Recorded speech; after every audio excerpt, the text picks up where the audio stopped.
A cidade de São Paulo tem monumentos de mais de 40 figuras históricas controversas. O processo revisionistas que vem acontecendo em torno delas gerou inclusive um projeto de lei que pede a remoção das esculturas para museus. Saiba mais na reportagem. Bandeirantes ou escravocratas, figuras relevantes ou invenções históricas, heróis, vilões ou os dois ao mesmo tempo?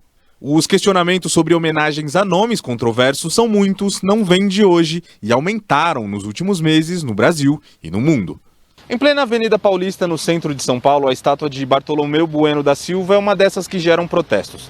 Filho do bandeirante Anhanguera, que significa algo como o Diabo Velho, ele viveu no Brasil do século XVIII e, assim como o pai, também carrega a fama de minerador e escravocrata.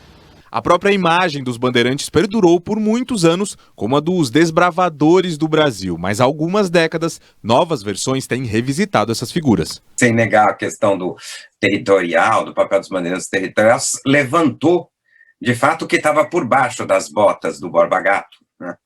Que é o processo que acontece ao mesmo tempo que o processo da expansão e da formação da nação, que é a violência, o massacre, o extermínio, a escravidão. O debate influenciou inclusive o Departamento de Patrimônio Histórico da capital a discutir a questão.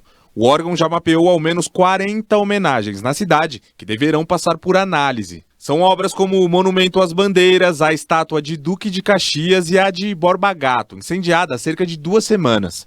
No Legislativo paulistano, esta vereadora apresentou um projeto de lei para contextualizar ou até substituir as esculturas. Não é que a história dos monumentos são muitos, como eu te falei, ela é uma história real e a gente está tentando apagar. Não, ela é uma história criada que tenta dar um ar de glória, um ar de heroísmo a figuras que nem eram tão pesquisadas assim, mas que precisou se dar essa história de heroísmo para justamente justificar um passado, mas que se reflete no presente de escravidão, de exploração, de violência.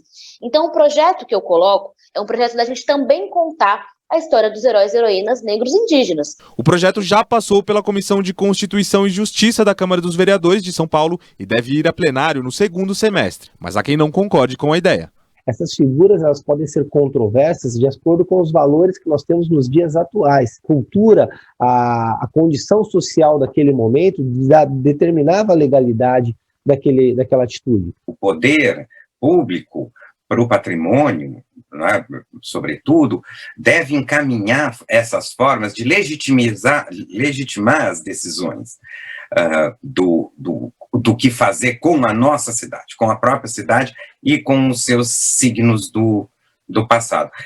Encaminhando isso, ele cria legitimidades.